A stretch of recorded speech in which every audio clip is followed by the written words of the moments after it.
Bonjour à tous, bienvenue sur Xamcast, le podcast qui parle de Neuchâtel Xamax fait par des fans pour des fans.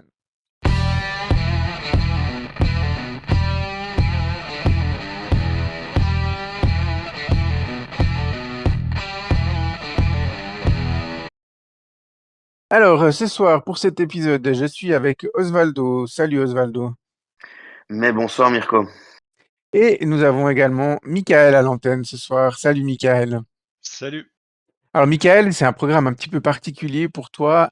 Tu n'as pas fait le déplacement de Vaduz, donc voilà, tu nous quitteras en cours de chemin, en cours d'épisode, du coup, Michael. Oui, voilà, bah, ouais, de toute façon, c'est un épisode qui est dédié à nos deux derniers matchs exclusivement sans autre rubrique spéciale. Donc, j'ai absolument rien à apporter pour ce match de Vaduz que je n'ai pas vu. Et puis, étant en plus un petit peu limité sur mon temps, ça m'arrange. Mais en tout cas, je parle avec plaisir de ce match, de ce beau match contre Chafouz. Mais oui, avec plaisir. Donc, tu as déjà fait un petit peu le résumé, Michael, hein. C'était une semaine un petit peu particulière pour la Challenge League, puisque il y a des matchs qui se sont étalés entre le lundi, pour nous c'était le cas, et il y a eu des matchs aussi le mardi, et puis après, retour à un calendrier un peu plus traditionnel cette fin de semaine, avec des matchs vendredi, samedi et en ce qui nous concerne dimanche. Donc ça faisait 2 matchs en 6 jours. Et puis, on n'avait pas spécialement envie de vous sortir un épisode entre deux pour vous parler juste du match de Vaduz. On s'est dit, on l'avait déjà fait dans le passé, hein, toi et moi, Michael, où on débriefait Oui. 2 matchs en même temps. Donc voilà, c'est aussi un programme qui nous convient très bien, qu'on a décalé d'une journée, comme à chaque fois qu'il y a des gros déplacements le dimanche, ou même les matchs à la Maladière le dimanche, on trouvait plus adéquat de passer au moins une nuit avant de vous parler d'un match. Voilà, messieurs, on se met sans autre à table directement.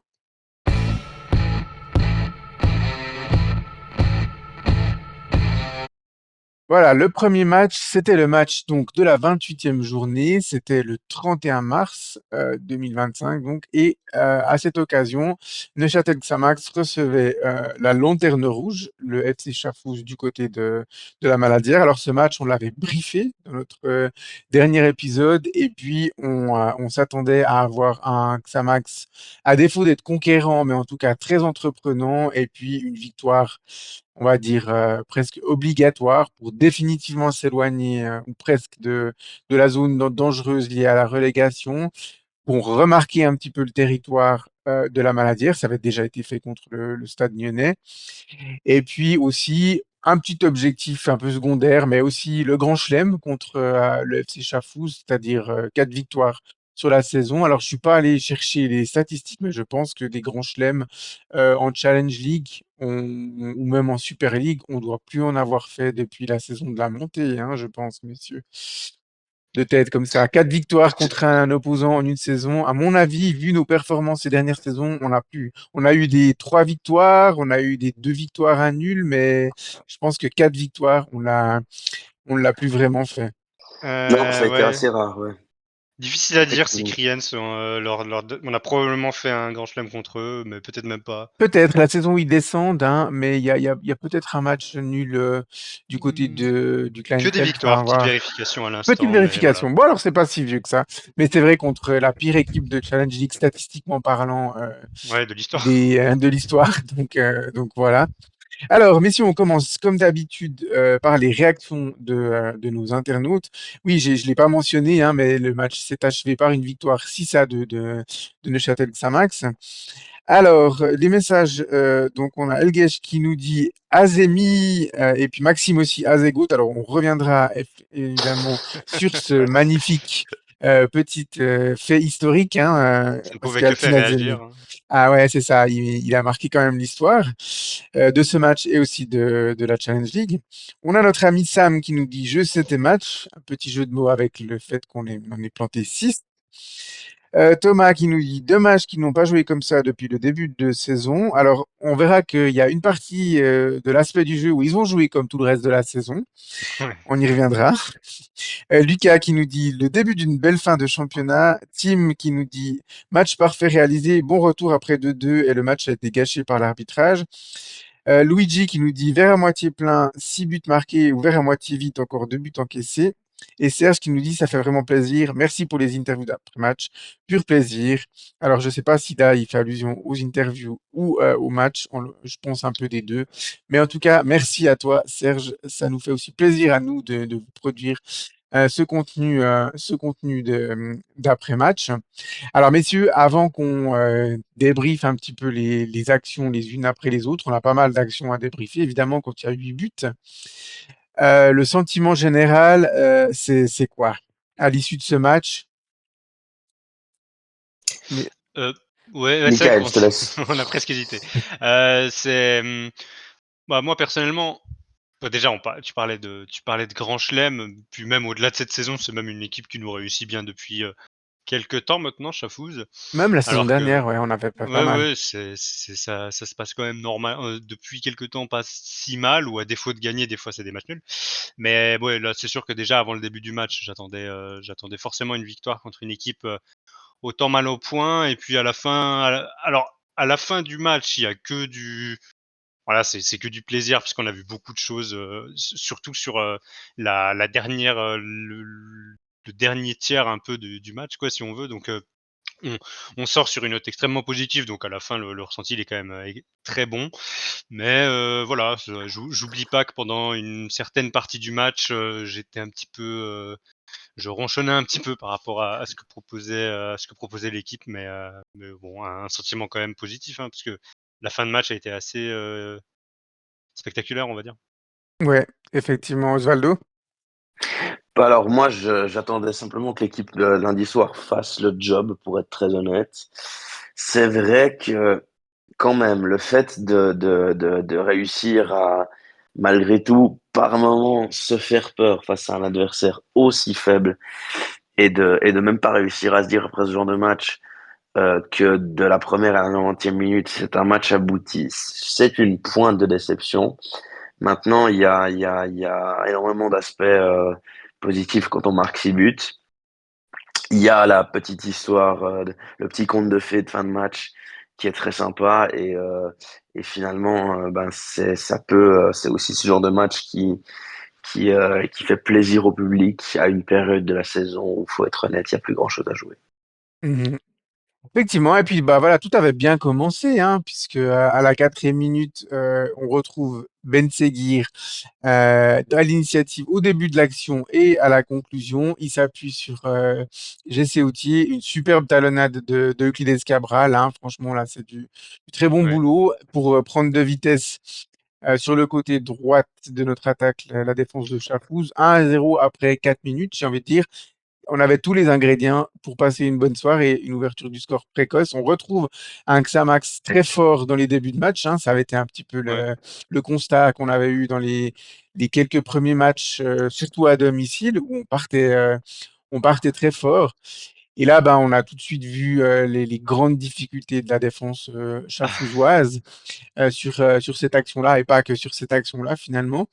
Mais voilà, une action rondement menée et puis il y avait tout ce qu'il fallait pour un match tranquille du côté de Xamax, messieurs, quand même, à ce moment-là du match. ouais, C'était que la 4e minute, mais on avait déjà vu ce que pouvait donner l'entier de ce match, savoir un Xamax à l'aise dans des petits espaces quand il faut attaquer, et puis un Chafouz un peu à la rue. On va pas cacher, on va pas, ah, ouais. On va on va pas pas se mentir. être trop injurieux avec eux, mais voilà, sur cette action et sur d'autres, ils ont été vraiment très mauvais en défense, Chafou, sur ce match. Donc, C'est certain que, ouais. Bah, faut être honnête, hein. Je pense quand même, alors rien à dire sur l'action qui est très jolie. Mais bon, je pense que c'est un vu la densité de joueurs qu'il y avait autour de Ben Seguir, c'est quand même l'illustration. C'était quand même déjà un premier signe que ça allait être une longue soirée pour Chafouz, je pense, hein. Défensivement, c'est quand même vraiment poussif dès le début, là, dès la quatrième. ouais, effectivement. Et puis, Xamax poursuit, hein, c'est un peu sa domination. Et puis, à la 17e minute, de nouveau, hein, sur le même côté droite, on arrive à trouver Jessé Autier qui se retrouve complètement seul devant Rutiliano, complètement abandonné par sa défense. Et là, ben, on va quand même pas enlever au gardien de Chafouz son bel arrêt. Il tient son équipe dans le match à ce moment-là parce que si c'est déjà 2-0 avant même la 20e minute de jeu, je pense que on n'aurait pas donné cher de la peau de Chafouz sur ce match. Après, l'angle Donc, est très fermé quand même ouais, ouais, l'angle est pour très eux. fermé, mais il fait une belle frappe hein, quand même, Autier, malgré l'angle Bah, il tire fermé. en Puis, force, hein, faut être là, c'est sûr. Hein. C'est sûr qu'il ouais, faut être là. ouais, ouais, c'est clair. Et puis ensuite arrive cette action de la 20e minute, on va presque dire la première incursion de Chafouz. Alors pour être franc avec vous, je me souviens plus comment on a concédé le corner, mais voilà, c'est un corner.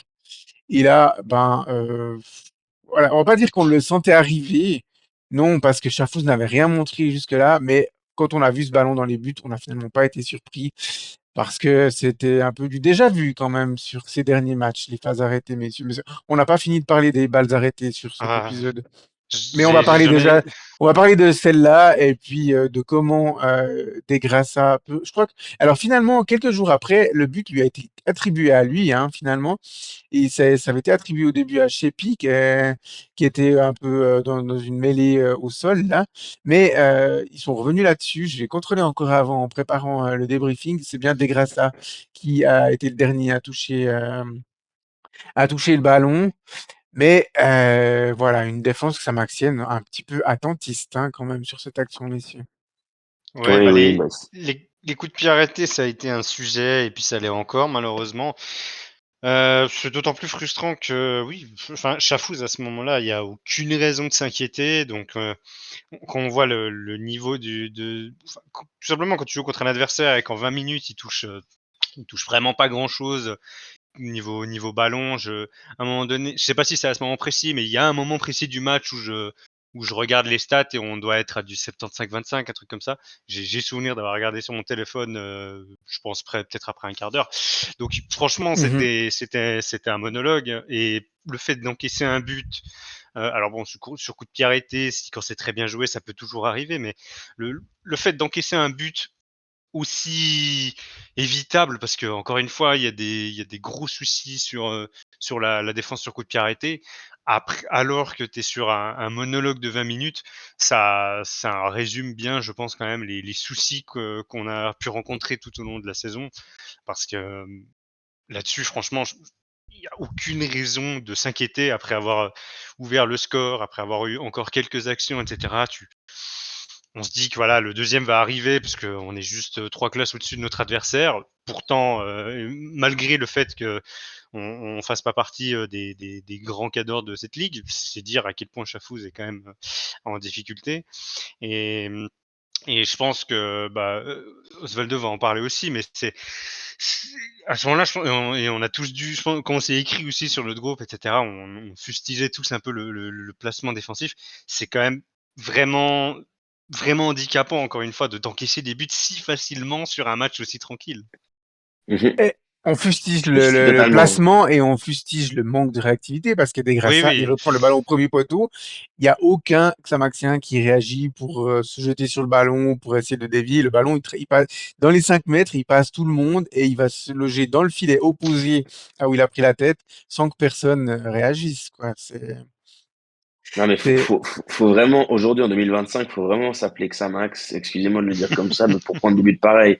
Parce que non, mais franchement, c'est aussi un tout petit peu, c'est redondant, c'est lassant et c'est franchement, à force, c'est fatigant de prendre ce genre de but dans un début de match où tu peux déjà, selon comment, avoir 2 buts d'écart, avoir 2 buts d'avance et Hmm. tu remets une équipe dans le match Oui, absolument Oui, toute oui, seule. Alors c'est après, ça mais le c'est contexte. ça.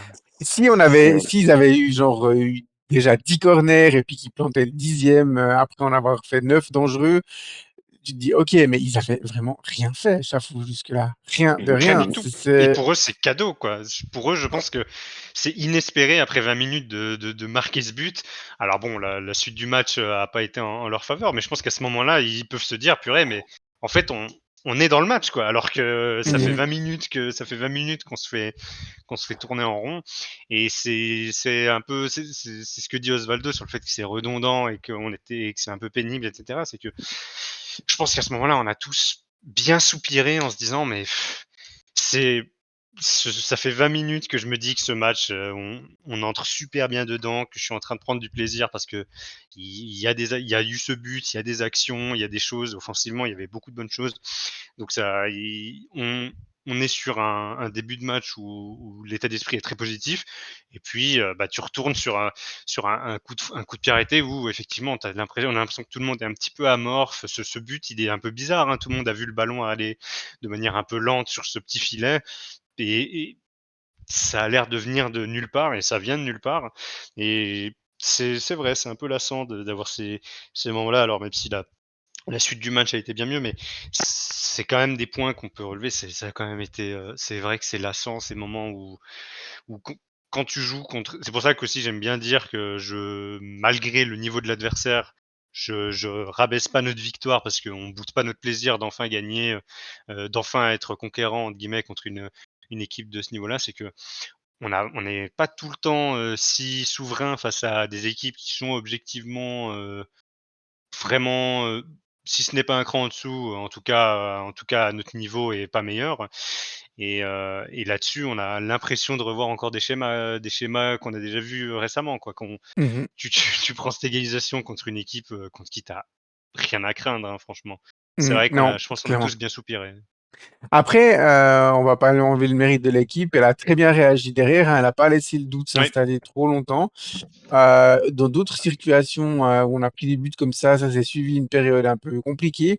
Là, on a remis le pied sur le ballon et puis on a très, très rapidement, repris l'avantage, hein. C'était même pas 5 minutes, après, c'était à la 24e et c'est à nouveau l'intenable ce soir-là, Salim Ben Seguir, qui alors il a bénéficié d'un très bon travail de ses coéquipiers sur son premier but, mais là, il a presque fait tout seul, hein. Il récupère le ballon.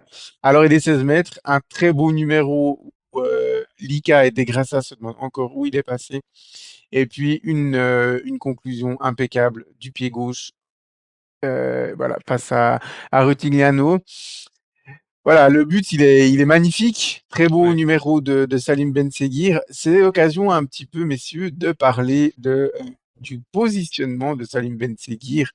Depuis qu'il a été repositionné dans l'axe en soutien de l'attaquant, on a l'impression que Salim Ben Seguir, ses qualités peuvent beaucoup mieux s'exprimer que sur le côté, messieurs.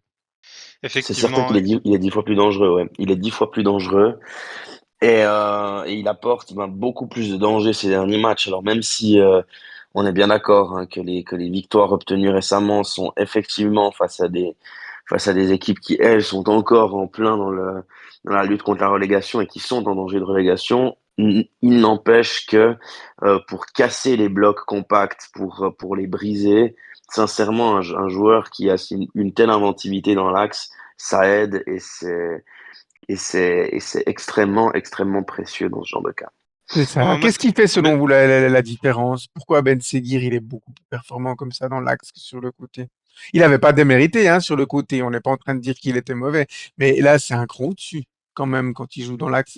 Ça avait déjà été le cas contre Nyon et même les matchs avant, mais là voilà, ça a fait que confirmer finalement quelque part ça avait se doublé ce soir-là, mais ça faisait déjà quelques matchs qu'il jouait beaucoup mieux dans ce repositionnement.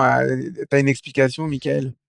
Bah, moi, il y a 2 choses, c'est que alors peut-être que le poste, le positionnement lui convient mieux en tant que tel, hein. En tout cas, c'est sûr il a un toucher de balle et des qualités, que ce soit dans le dribble ou même pour les passes qui lui permettent de jouer dans cette position. Donc après, il y a peut-être une histoire, de préférence, de de préférence parce que sur le côté, il doit peut-être plus, aussi exprimer, ses qualités dans la percussion et on a de temps en temps, j'ai le sentiment que lorsqu'il essayait d'éliminer sur le côté, des fois, il avait peut-être tendance à se retrouver, un petit peu enfermé. Donc peut-être la position aussi, plus proche du but lui convient, rien qu'au niveau du poste.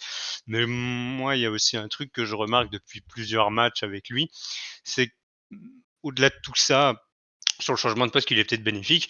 Je pense que même lui progresse parce que moi, il y a quand même un truc, alors il était pas mauvais loin de là, mais il y a quand même quelque chose qui faisait que j'avais toujours mes réserves sur Ben Seguir, c'est que je trouve que ce qui lui manquait, c'était quand même de prouver et d'être décisif, pas forcément qu'avec des stats, mais je veux dire être, décisif dans le jeu, par sa prise de décision. Parce qu'on enfin, je sais on peut le regarder jouer et puis, ça c'est pas compliqué forcément pour un joueur comme ça de voir qu'il a un toucher de balle, très intéressant, qu'il a le pied fin, une certaine technique et cetera.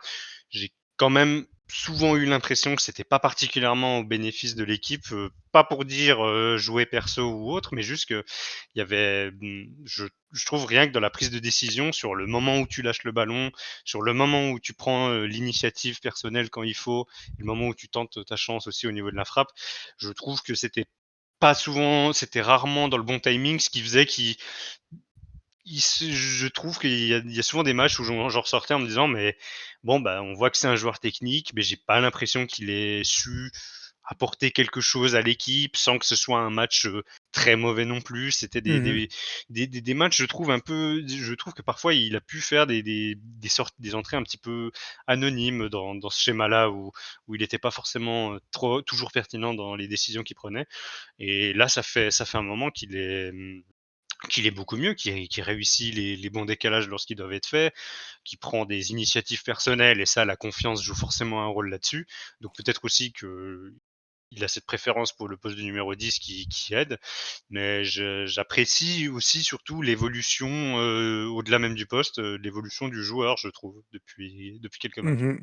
Ouais, je plus vois ce que tu dis, Michael.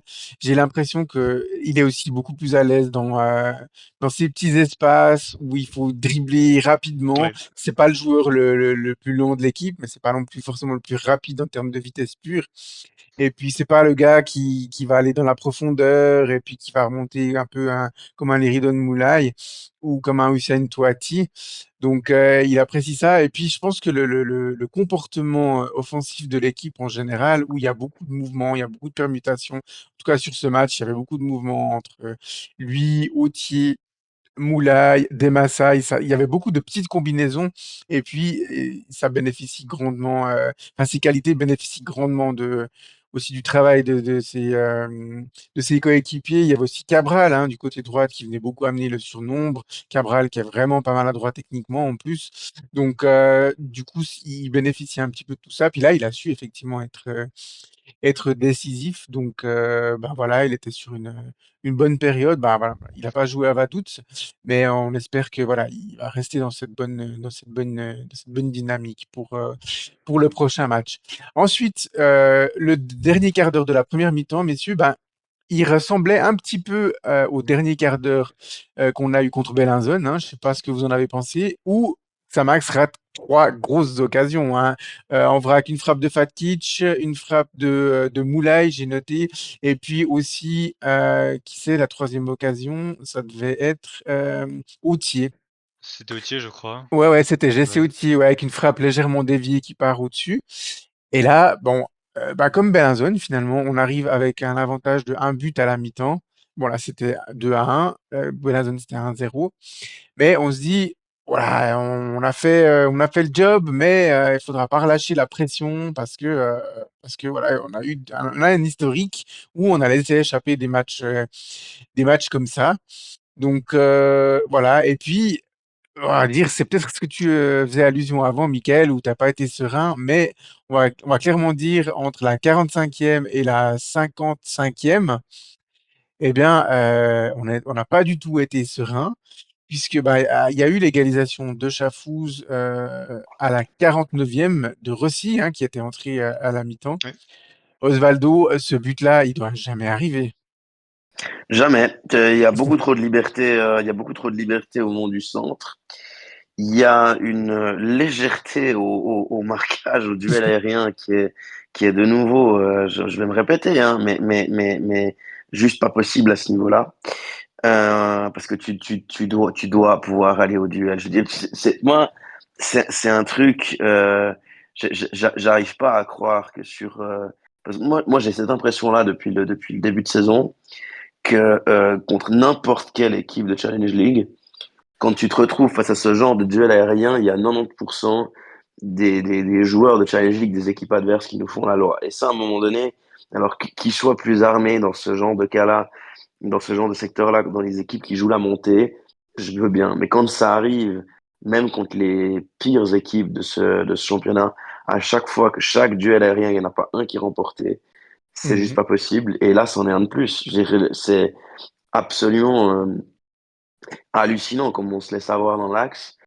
Et on n'a même pas l'impression que le joueur japonais fait tant d'efforts que ça Ouais. pour s'élever au-dessus de la mêlée, quoi. Alors, Ouais, Karim Rossi, c'est un beau bébé, hein, quand même. Je viens de contrôler, oui, c'est 1 oui. m 89, mais Gunnarsson Mm. ne lui rend que 1 centimètre. C'est lui qui est au marquage. Et autant sur le premier but, on peut se dire, bon, c'est une forêt de joueurs. C'est des fois plus difficile à marquer, c'est la loterie, le ballon peut arriver n'importe où, il y a une déviation, il y a un pied, il y a n'importe quoi. Là, c'était pas une forêt de joueurs. Je veux dire, dans les 5 mètres, il y avait donc Vogt qui était au premier poteau et Rossi qui était même pas vraiment au deuxième poteau, il était plus proche du deuxième poteau, mais il était quand même vers le milieu du but, qui reprend le ballon et il y a 5 Samaxiens, Epito, Gunnarsson, Fakinetti, Fatkich et Bamba. Et c'est Rossi qui prend le ballon. Et j'ai même envie de dire, il y en a que un qui saute et c'est Oui, Rossi. bien sûr. Et c'est Non, Rossi là-dessus, et voilà, nous on est passif. Et de nouveau, on est passif parce que le joueur, alors le joueur qui marque Rossi, il regarde le ballon qui arrive. Et puis le joueur qui marque pas Rossi, il regarde Rossi, mais il voit pas le ballon arriver. Donc du coup, enfin, c'est juste très mal défendu, quoi. Je dirais pas, on peut le dire comme on veut, hein, mais c'est juste un mauvais exemple de comment défendre un centre comme ça.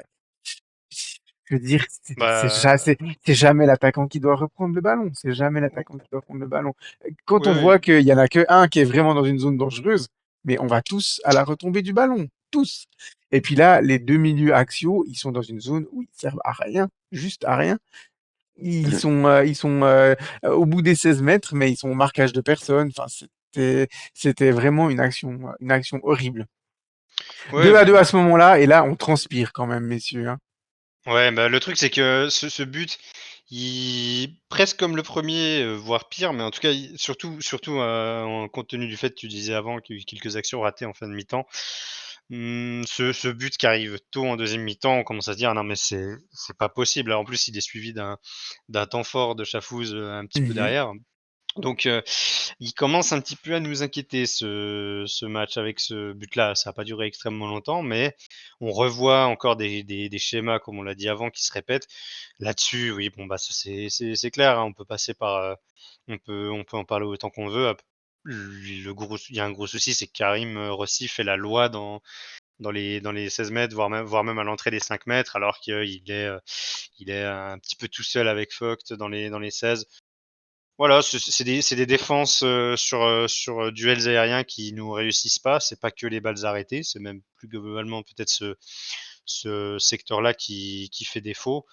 Et bon, bah, là encore une fois et comme on l'a souvent répété, force c'est, alors aujourd'hui, ça s'est pas confirmé parce qu'on a marqué tout un tas de buts, mais c'est sur la plupart des matchs, c'est compliqué d'obtenir des résultats en étant aussi fébrile et en concédant aussi facilement des buts. Et là-dessus, encore une fois, alors il y a eu un petit temps fort de Chafouz, mais encore une fois, ils n'ont pas grand-chose, ils n'ont pas eu besoin de grand-chose pour marquer. Et c'est certes la suite du match, on le dira, sera beaucoup plus un récital, mais Mhm.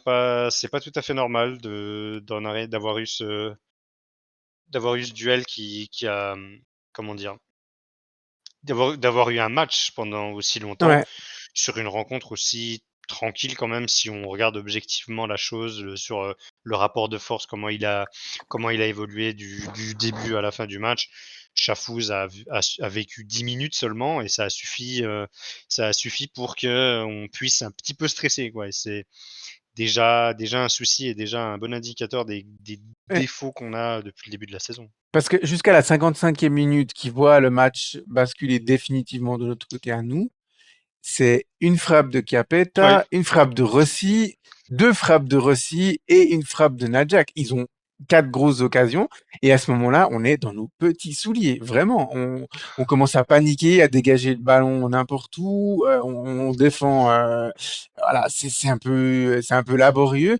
Enfin, on s'est dit, mais purée, Chafouz, ils vont marquer le troisième but et la dernière demi-heure, ça va être le bus devant leur but. Et voilà. Alors, le grand mérite de l'équipe a été de pas craquer à ce moment-là, de pas prendre un troisième but de la part de Chafouz. Ils ont laissé passer le mini orage que Chafouz a créé avec 3 fois rien. Et puis à la 55e, ben là, toutes les remarques qu'on a fait sur la défense xamaxienne, on les retourne à la défense de Ah bah, Chafouz. C'est pas une phase aérienne, mais voilà, Skelkim Demassay qui reçoit le ballon aux 16 mètres, dos au but, et puis alors qui se joue complètement des deux défenseurs qui sont sur lui. Et Legnani, bah, il était encore en train de fêter le 2-2, je pense, de l'autre côté, parce qu'il n'est pas du tout au marquage de Hautier. Et puis en plus, ceux qui servent à rien de l'autre côté droite, ben, ils coupent juste le hors-jeu de Houtier. Donc, je crois que c'est même le latéral droite, Lika, qui coupe le hors-jeu. Moi, j'ai eu des doutes hein, sur ce but. Je pense que vous en avez eu ouais, aussi moi aussi, pendant le oui. direct. Mais non, non, Jesse Houtier est bel et bien en jeu. Et puis, voilà, belle finition de la part de l'attaquant prêté par Yverdon Sport. Voilà, 3-2 à ce moment-là. Voilà, maintenant, là, on respire un petit peu plus, mais pas trop, parce qu'on se dit, bon, Xamax prend quand même l'avantage pour la troisième fois du match. On espère que cette fois, à défaut de pas l'augmenter, ils vont au moins plus le lâcher. Donc voilà, on attendait de voir, on est rassuré quand même de voir Xamax reprendre l'avantage rapidement après l'avoir perdu, surtout après une phase de domination, chose qu'il n'y avait pas eu après le 1-1. Mais on n'était pas trop serein. Mais ouais, comme tu l'as dit avant, Michael, la fin du match a été un monologue de Xamax. Alors déjà à la 61e, on est passé tout près du 4 à Avec le 2 poteau. avec un poteau de GCOT. Une belle action, hein, il prend le ballon de la tête et puis là un petit manque de réussite qu'il y avait eu sur le 3-2, mais là il l'a pas. Il se jette bien. De nouveau un marquage très large du défenseur de Chafouz. Et puis voilà, manque de réussite. Et voilà, Michael, comme tu voulais as bien parlé du comportement défensif de Chafouz, est-ce que tu veux parler du comportement de la défense sur le quatrième but inscrit par Demassay? Ah oui, mais il me fait presque penser, alors pas, c'est pas exactement la même chose parce que de Massaï sur la passe à Autier, il fait sa déviation, mais c'est un peu presque la même situation avec avec de Massaï qui la récupère de dos, même si cette fois c'est ensuite lui qui se retourne. Mais c'est assez étrange la manière dont ils ont eu de finalement apporter aucune pression à De Massay. Il est Hmm, encerclé de blanc hein, quand même ouais, dans l'action. Il est clairement. vraiment encerclé de blanc. Il récupère, il fait un contrôle, il fait deux, trois touches de balle en se retournant, puis il a le temps de tirer. Ouais, bon bah là, on parle beaucoup, on entend beaucoup parler d'agressivité défensive sur beaucoup de situations dans le foot de manière générale, mais là on est totalement là-dedans. Il joue une défense qui donne presque l'impression d'un petit peu regarder l'équipe faire. C'est un petit peu le sentiment que j'ai aussi sur la déviation pour Rotier, même si elle est très astucieuse aussi là de Mhm, Massaï. Ouais, je pense que on a vu deux fois à quel point cette équipe, enfin deux fois, pas que, mais on a sur ces deux situations, on voit quand même à quel point cette équipe a de gros soucis derrière. Euh, mais c'est bien joué de Massaï, hein. Il a senti sa chance et puis ensuite il l'a fini extrêmement bien ah ouais, sur l'opposé du gardien. Mais ouais, encore une fois, on a une équipe qui manque grandement d'agressivité face aux porteurs parce que j'ai quand même l'impression que c'était pas si inimaginable avec autant de défenseurs qu'il y en ait un qui décroche sur de Massaï et qui soit un peu plus au contact. Parce que là, il a quand même franchement le temps de se retourner, faire deux touches de balle puis tirer. C'est vrai que bon, bah, il s'est fait un petit peu regarder sur cette action et il en a profité. Donc ça, c'est sûr que c'est à mettre à son crédit. c'est ça. Et puis pour parachever le magnifique match défensif du FC Chafouz, il Oh, manquait ouais. le fait de provoquer un penalty. avec il famoso tacle glissé avec les mains en l'air. Du coup, voilà, il manquait plus que ça hein, pour couronner le magnifique match. Alors, voilà, un penalty, on ne peut plus logique, mais de nouveau, je sais plus si c'était Lika ou s'il avait déjà été remplacé à ce moment-là du match. On va les retrouver. Donc, non, c'est Degrassa. C'est Degrassa qui a Ouais, concédé. ouais, donc qui a fait ce fameux tacle, le fameux tacle avec les mains en l'air, c'est un penalty indiscutable. Là, moi, Ouais. je me suis dit, je pense que vous avez dit la même chose. Ok, Kenan, s'il faut en rater un, c'est celui-là, ça aura pas trop de Mhm. conséquences s'il le rate. Mais Kenan Fatkic n'a pas usurpé sa réputation et mine de rien, s'impose comme enfin, un des excellents tireurs de penalty de Challenge League, messieurs. C'est un monsieur 100% cette année, comme l'année dernière d'ailleurs, et Et tout le dans bien sa qu'on carrière, hein. et dans sa carrière même. Donc tout le bien qu'on a pu dire de lui, eh ben, il est totalement mérité. Kenan Fatkic est un excellent tireur de penalty, messieurs. Ouais, magnifique. Bah, d'ailleurs aussi, on en parlera, une petite situation, drôle sur ce penalty. Mais ouais, en tout cas sur ce qui est sur les matchs, qui sont recensés sur Transfermarkt, mais je pense qu'il est arrivé, il est quand même, il a dû arriver assez tôt à Thun ou en Suisse en tout cas, donc je pense dans tous ces matchs professionnels doivent être recensés sur Transfermarkt. Il en a raté aucun, il en a mis 13. Donc c'est sûr que c'est un excellent tireur de penalty qui prend extrêmement bien les gardiens à contre-pied. Je pense Ouais, qu'il c'est est ça. c'est super, même si alors c'est quand même rigolo. Alors, c'est peut-être juste la faute n'a pas de chance pour le gardien et de toute façon, Fatkic aurait tiré de l'autre côté si le gardien avait laissé entendre qu'il partirait sur sa gauche. Mais il y a quand même eu une scène assez, assez folle avec Karim Rossi qui indique à son gardien il va tirer à ta gauche donc. Il montre la gauche du gardien, donc là où a effectivement tiré Fatkic. Il lui montre ce côté, Fatkic marque de ce côté et Karim Rossi vient un petit peu engueuler son gardien. Enfin, on le voyait les bras levés proche de son gardien comme pour dire mais je te l'avais dit. Donc bon, peut-être que je sais pas, je sais pas s'il les tire systématiquement là. Je me suis pas refait ses penalties, donc peut-être qu'il aurait de toute façon pris le gardien à contre-pied dans le sens inverse s'il avait plutôt anticipé sa gauche, mais quand même une situation marrante. Rossi semblait savoir où allait tirer Fatkic, mais Ben, il est très bien tiré parce que de toute façon il est petit filet, hein. alors peut-être que Akanyakin pourra mettre Karim Rossi au but la prochaine fois que Chafouz aura un penalty contre eux. Mais ouais, il est extrêmement bien tiré, même s'il part du bon côté, parce que je suis d'accord avec toi, il les prend presque toujours à contre-pied, mais quand il les a pas pris à contre-pied, c'était tellement bien frappé dans le petit filet, tellement fort, tellement dans une zone difficile à intervenir que ça finit au fond. Bah oui, il faut, faut une C'est sacrée, vraiment, faut une énorme allonge quand même hein, pour sortir un penalty ouais, tiré là et partir avec de l'avance, avec le risque pour un joueur qui les tire bien comme lui de te pris à contre-pied. C'est un peu le serpent qui se mord la queue. C'est pour ça que c'est pour ça il en a toujours pas raté finalement. À partir du moment où sur l'exécution du geste, il le fait parfaitement. C'est-à-dire que c'est pas de lui-même qu'il le rate en faisant un poteau ou en ne cadrant pas. Il a une excellente technique de tir et puis ça passe systématiquement. Alors, il y a peut-être un jour où ça va rater et puis ça pourra arriver. C'est sûr que si c'était sur ce match-là, on se serait dit bon bah tant pis. On espère que ça sera pas sur un moment important, mais là en tout cas pour le moment il confirme encore une fois que c'est un excellent tireur de penalty parce que c'est clair que c'est pas par hasard. C'est une situation qu'on voit très souvent ouais. lorsqu'il tire un penalty quoi, le gardien qui part de l'autre côté. C'est ça. Et Alors, le ballon au petit filet. quand on se qualifiera en Ligue des Champions, on verra qu'est-ce qui vaudra contre Martinez, contre Donnarumma ou Yann Sommer, pour ne citer que. Donc, Voilà, voilà. donc voilà.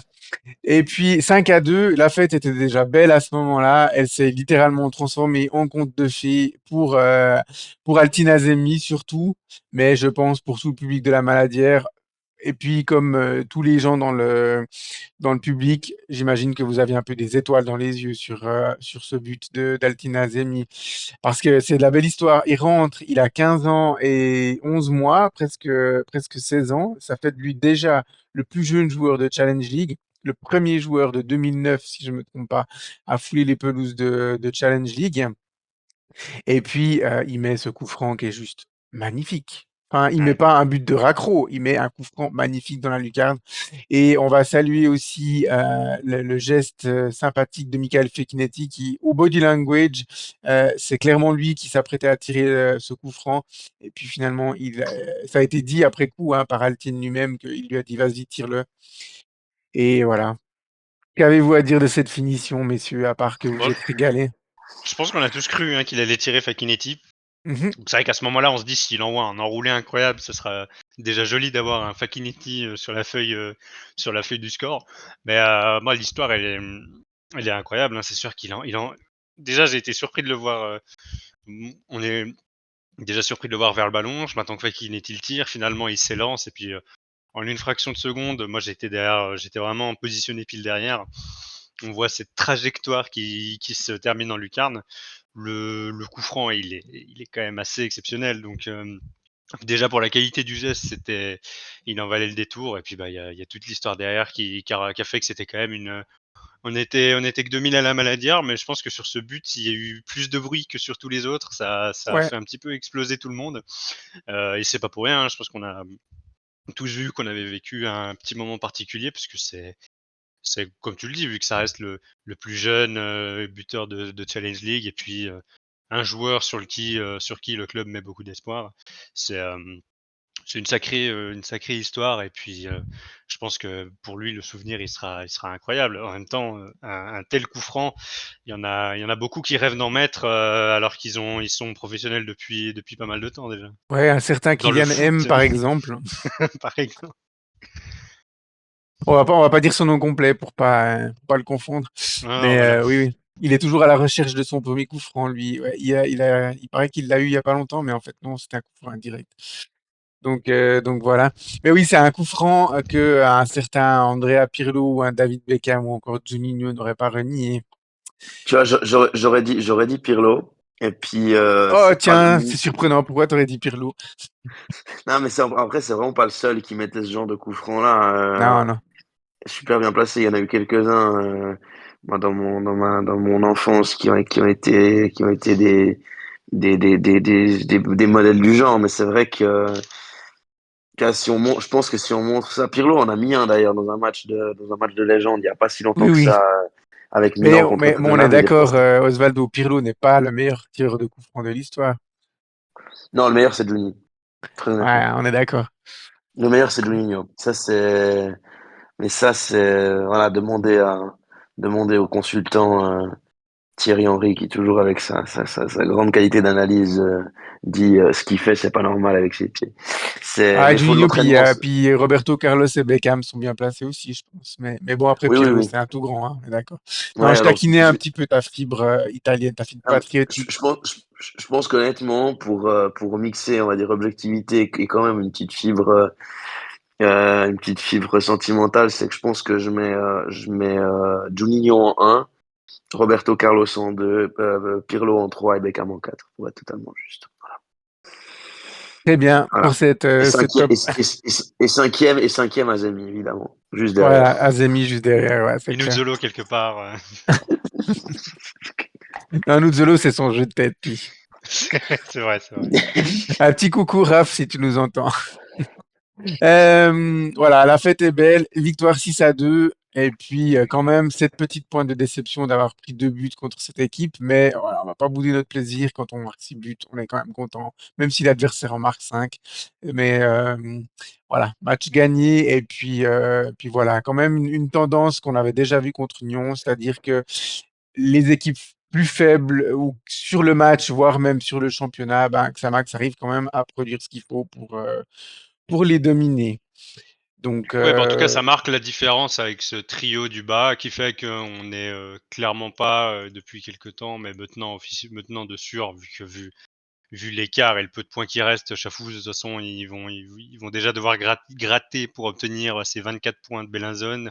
Enfin voilà, on, ça fait quelque temps qu'on s'inquiète de moins en moins, et puis là, c'est ce genre de match qui font que Xamax n'est pas dans ce tout bas de tableau. Maintenant, bah, bien sûr, il y a toutes ces, toutes ces erreurs regrettables qui font aussi qu'on n'est pas plus haut. Donc, ouais, on peut voir un peu. Pas le verre à moitié vide sur ce match, on va dire un quart vide, parce que c'est quand même un match à 6 buts. Mais voilà, il y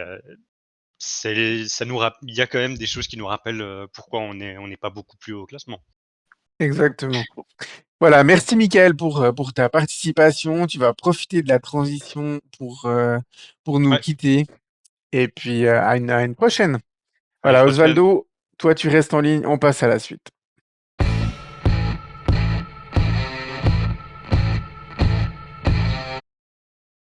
Alors pour la suite, pas beaucoup de pauses respiration, même s'il y avait 6 jours. Il y a des fois des matchs quand c'est disputé le dimanche, puis ensuite le match suivant le vendredi, il y a moins de pauses, mais c'était quand même une petite semaine anglaise si on englobe en plus le match contre Toon de la journée d'avant. Mais ce qui rendait ce match un peu spécial, c'était évidemment le long déplacement du Rheinparkstadion de Vaduz. Je t'entends déjà soupirer, Osvaldo. Donc toi, tu étais au match, contrairement à Michael. Donc voilà, Anthony Brezal avait dit durant la semaine qu'il était comme nous, finalement, insatisfait de la prestation défensive de l'équipe sur les phases arrêtées. Donc c'était un élément qui avait été beaucoup travaillé à l'entraînement. Et puis, bah, malheureusement pour nous, eh bien, ce travail-là n'a pas été récompensé puisqu'on a perdu ce match 2-1 et on a pris 2 buts sur des phases arrêtées. Alors comme d'hab, on commence par les réactions de nos auditeurs. On en a eu un petit peu moins que lors du match d'avant. On a donc Luigi qui nous dit: «Et hop, 2 buts supplémentaires dans notre escarcelle, on va battre un record». Lucas qui nous dit: «Retour bredouille pour Xamax». Serge qui nous dit: «Dommage qu'on n'arrive pas à enchaîner». Bon, les arbitres également, ils enchaînent. C'est vrai qu'on n'a pas parlé de l'arbitrage lors du dernier match, mais il avait été pas bon. Et puis Yvan qui nous dit: «On vise 9 victoires au quatrième tour, mais dans les dynamiques de match, on est encore très loin». Alors, Osvaldo, le sentiment à la fin du match, grosse frustration. On peut pas dire autrement. Quand même, oui, parce qu'on avait, moi, je partais quand même du principe, même si c'était qu'un tout petit moment de la première mi-temps, mais j'avais quand même cette impression que quand on se décidait à accélérer, à mettre un peu de rythme, à mettre un peu plus d'agressivité dans notre jeu et prendre un peu plus les choses en main, on a eu quand même la démonstration sur quelques minutes en première mi-temps que cette équipe de Vaduz, elle pouvait être mise en difficulté, ou en tout cas que c'était complètement dans nos cordes. Maintenant, le problème, comme souvent, c'est la régularité tout au long d'un match. Et de ce point de vue-là, ça nous a fortement péjoré parce qu'en soi, au moment où on marque, on va en revenir, on est dans un temps fort, dans un petit temps fort, mais le problème, c'est que ça dure beaucoup trop peu de temps et qu'il en faut, malheureusement, il en faut pas beaucoup pour être complètement débordé. Ouais, c'est ça. Avant de décortiquer les actions, on va encore rapidement mentionner un des acteurs qui a quand même eu une influence hein, sur ce match, c'est le vent. Ça soufflait beaucoup, hein, Osvaldo, pendant quasiment tout le match. Et ce qui était très perturbant, c'est que c'était pas un vent régulier, ça venait par bourrasque, ça tourbillonnait en plus, donc ça veut dire qu'il était même pas régulier tout le temps dans le même sens. Alors, c'est pas une excuse parce que c'était aussi les mêmes conditions pour Vaduz, mais on le mentionne quand même parce que c'est un critère qui fait que c'est plus compliqué de produire du beau jeu dans des conditions comme ça. Et puis, du coup, la conséquence, c'est qu'il y a quand même eu beaucoup de déchets, de mauvaises passes, mais certaines qui ont été provoquées par le vent qui a modifié un peu les trajectoires de balles. Donc, clairement, ce match, dans l'ensemble, ça n'a pas été Joga Bonito, hein, Osvaldo. Non, beaucoup de déchets. Euh, on était assez loin du Joga Bonito. Maintenant, voilà, c'est peut-être des prétentions qu'on a un petit peu trop élevées. Il faut quand même se rappeler que c'est de la Challenge League, hein. Ouais, bon, rater des Vent, passes d'un coéquipier qui a 10 mètres, voilà. Il n'y a pas besoin de voir ça en finale de Coupe du Monde, quoi. Je veux dire, il y a quand même eu des passes qui étaient ratées, mais des deux côtés, hein. C'est aussi valable pour Vaduz.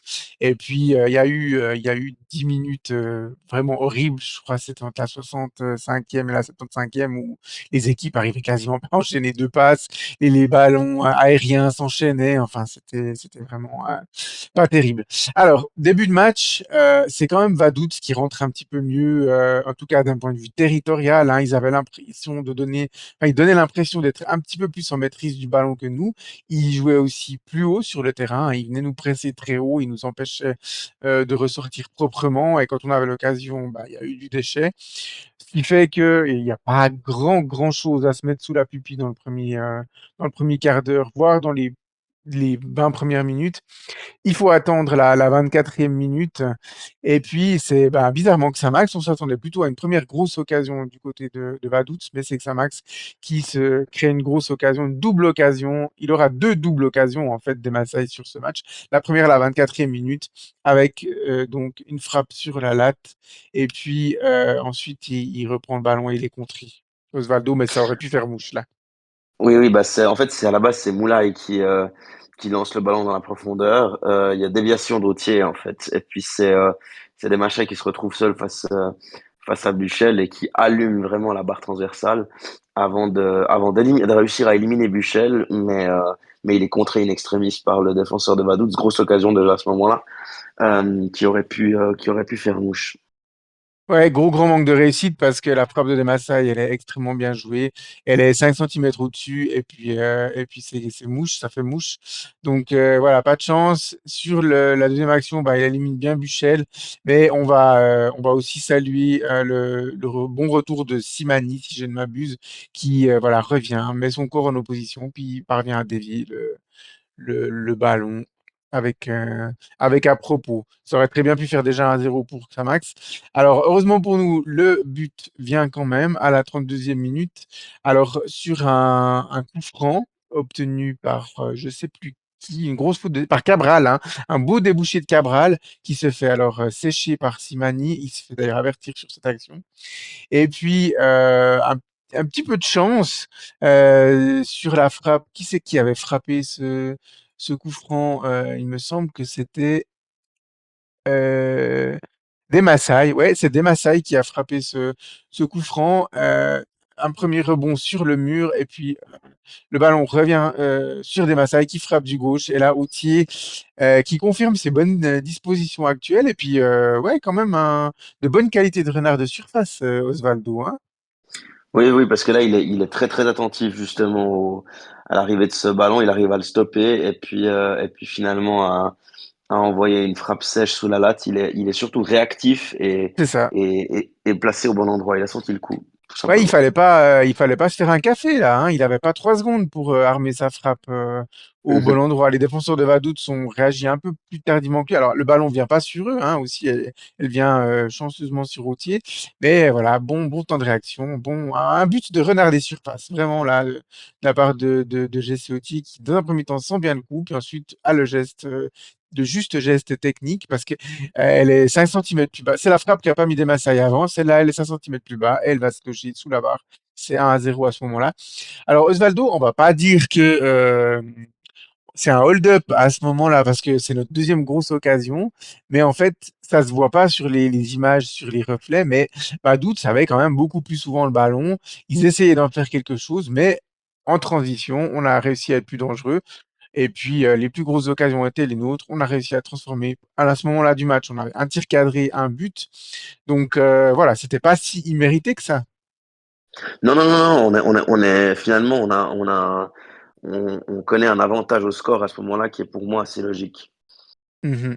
Et puis, Vaduz a eu ouais, deux frappes, une de Caveigne et puis une autre, je sais plus qui, où Amiragic a dû un peu s'employer, mais ils n'ont pas été aussi dangereux que nous, en tout cas, ça c'est sûr et certain.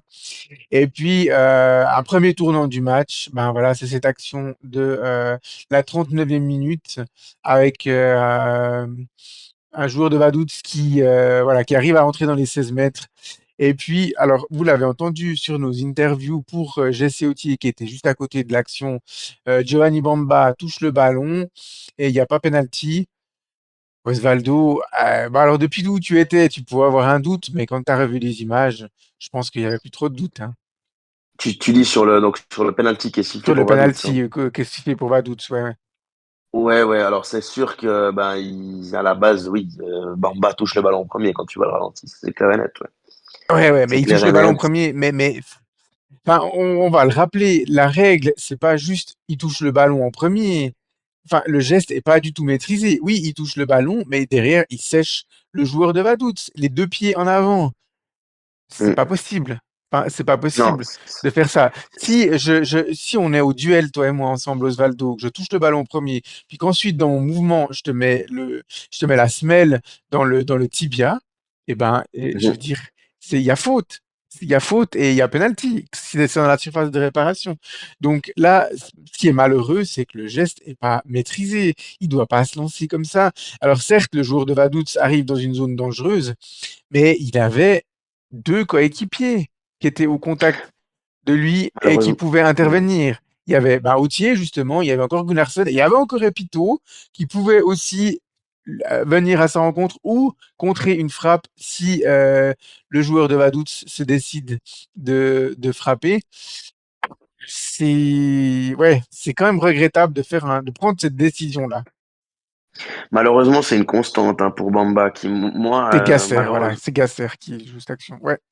malheureusement, c'est un, comme je disais, moi, c'est un joueur et je l'ai dit quelques fois cette saison, duquel j'attendais quand même quelque chose au niveau de la sérénité au milieu du terrain, de par son expérience récente en Super League Oslo, même si on peut considérer que le Slow a surperformé avec cette promotion historique. Mais moi, je m'attendais de la part d'un joueur qui avait connu quand même une dynamique assez positive récemment au Slow, à l'image d'Aïroulaou, je m'attendais à ce que au moins justement au niveau de la présence dans les duels, enfin, qu'il réussisse à justement imposer sa puissance, mais tout en maîtrisant ses interventions, tout en maîtrisant le duel face à l'adversaire sans systématiquement soit perdre des ballons bêtement, soit faire faute. Et je dois admettre que personnellement, de ce point de vue-là, ce joueur, c'est une pointe de déception pour moi cette saison parce que enfin, pour moi, il a pas apporté ce qu'il aurait dû apporter cette année. Et c'est pas un constat que je fais sur un ou deux matchs, c'est un constat que je fais assez régulièrement. Moi, j'ai assez peu sont les matchs et pourtant il a pas démarré la saison titulaire, mais il a eu pas mal de temps de jeu, mine de rien. Et ben assez peu sont les matchs ou assez peu nombreux sont les matchs où je me suis dit ah là il a enfin lancé sa saison quoi. Et c'est un peu une intervention qui symbolise sa saison avec sa Max pour moi. Mhm. Ouais, totalement. C'est vraiment une prise de décision malheureuse et je pense que ses coéquipiers doivent lui dire aussi, lance-toi pas, mais c'est trop tard. Hein. Giovanni Bamba, une fois qu'il est lancé, il est difficilement arrêtable. On parlait avant de beau bébé en parlant de Karim Rossi, bah Bamba aussi, hein, c'est 1m92, 91 kilos, donc voilà, une fois que c'est lancé, ça déménage, comme Non on mais dit.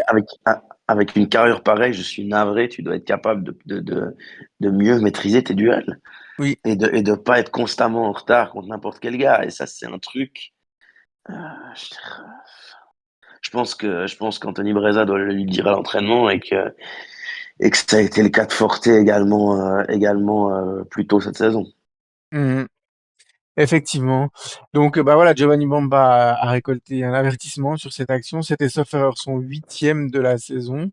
Donc, voilà, synonyme de suspension. Pour le prochain match, on y reviendra dans le briefing. Ouais, c'est ça, huitième carton jaune. Donc voilà, ensuite, ben, pas grand-chose à dire sur la finition de Fabrizio Cavani, qui, comme Kenan Patkic, transforme très bien son penalty en prenant Edin Omeragic à contre-pied. Edin Omeragic avait choisi de partir du même côté que lors du match contre Toul. Malheureusement, Cavani a bien ouvert le pied de l'autre côté, un partout. Bon, sur la domination territoriale de Vaduz, d'un côté, plus le tranchant que Samaxien, le fait d'arriver à 1 à la mi-temps, c'était assez logique au final, quand même, Osvaldo.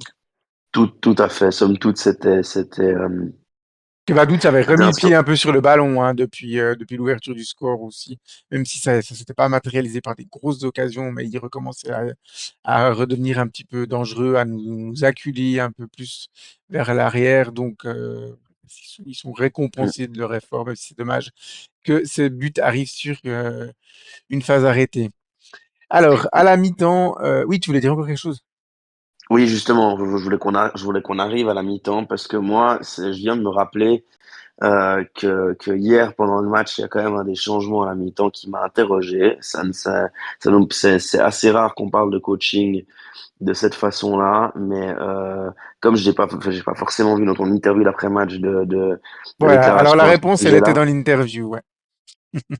Non, Euh, on a évoqué, euh, j'ai évidemment posé la question à Anthony Breza, parce que quand on sort le joueur qui a été le plus décisif, je dirais, sur le mois de mars, à savoir Liridon Moulay, et qu'on le fait rentrer un élément défensif à sa place, ça questionne.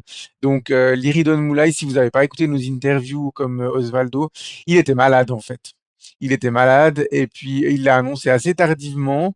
Donc Anthony Breza l'a quand même aligné en première mi-temps, mais vous l'avez vu, il n'a pas été tranchant comme il pouvait l'être. Alors, il y a une partie qui était liée à son repositionnement dans l'axe, une autre partie par rapport au fait qu'il pouvait juste pas jouer en fait. Donc il est sorti à la mi-temps. Il a demandé à sortir lui en fait parce qu'il pouvait juste plus aller vers l'avant. Donc rien de grave pour Liridon Moulay et puis il sera totalement remis, on l'espère. Enfin, je pense pour le match contre Haro. Alors il n'y avait pas beaucoup de solutions offensives, hein, Osvaldo, à ce moment-là du match. Qu'est-ce qu'il pouvait faire? Alors, il aurait pu faire rentrer Fabio Saiz. Il aurait pu faire rentrer Coro Koné et passer à une attaque à deux à ce moment-là. Il aurait pu faire rentrer Michael Gonçalves comme latéral droit et pas Brian Isoro. Mais il a fait le choix de faire rentrer Brian Isoro. Je pense que Gonçalves n'était pas encore suffisamment apte à jouer. Enfin, il aurait joué seulement si il avait été absolument obligé.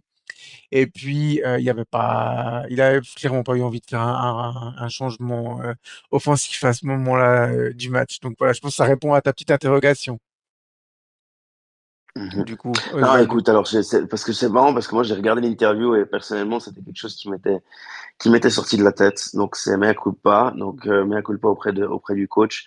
Mais c'est vrai que c'est quelque chose qui a interrogé logiquement pas mal de supporters avec lesquels j'étais Oui, oui, hier après-midi et je me devais, vu que je n'avais pas gardé ça en mémoire, je me non, devais ouais, de reposer la question. Mais ouais, pas de souci.